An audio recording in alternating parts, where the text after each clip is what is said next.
The Legend of Mount Mayon. Meron isang namumuno sa isang nayon sa probinsya ng Albay. Meron siyang anak. Ang pangalan nito ay si Magayon. Si Magayon ay magandang dalaga, mayumi at kaakit-akit. Hindi lamang siyang maganda, kundi mabait din. Marami rin ang mga manliligaw sa kanya. Isa na rito ay si Matapang. Si Matapang ay isang binatang matipuno at malakas.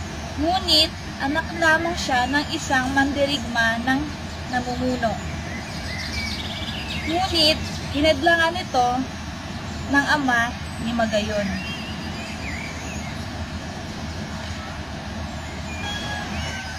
Ayaw ko sa lalaking yun para sa iyo, dahil mahirap lang siya. Ngunit, ama, siya ang aking iniibig.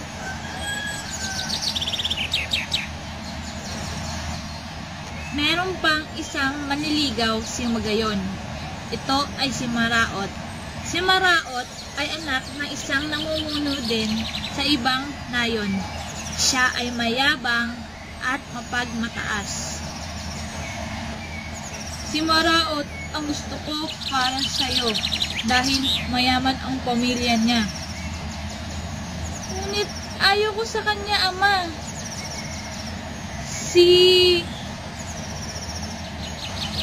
Ngunit hindi ito ang dahilan upang maghiwalay silang dalawa. At kinabukasan, nagplano sila upang magtanam. Halika, magtana na tayong Magayon. Oo, aking mahal. Magkita tayo sa may tabi ng ilog. Antayin mo ako dun. Hindi alam ng dalaga na nalaman na ni Maraot ang kanilang plano. At sinabi ni Maraot sa ama ni Magayon ang kanilang plano. Sa kanilang pagkikita, nakasunod na pala ang ama ni Magayon at ang mga kawan nito. Habang sila'y nasa kanilang tagpuan na, saan kayo pupunta? Ama! At takbo lang sila ng takbo. At habang sila'y nasa tagpuan na, saan kayo pupunta? Ama! At sila'y kumaripas ng takbo. Tumigil kayo dyan. Hanggang pinala si Matapang ng isang nitong kawal. Ah! Bakit nyo ginawa yun sa kanya? Ang sama nyo.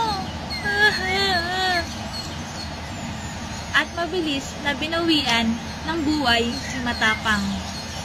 At tumakbo ulit si Magayon mag-isa hanggang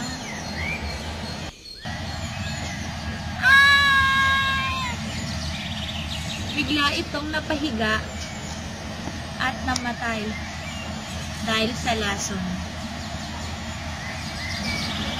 Anak ko! Sinunog nila ang katawan ni Magayon kung saan ito namatay. Kinagabihan ay may malakas na ulan at kidlat.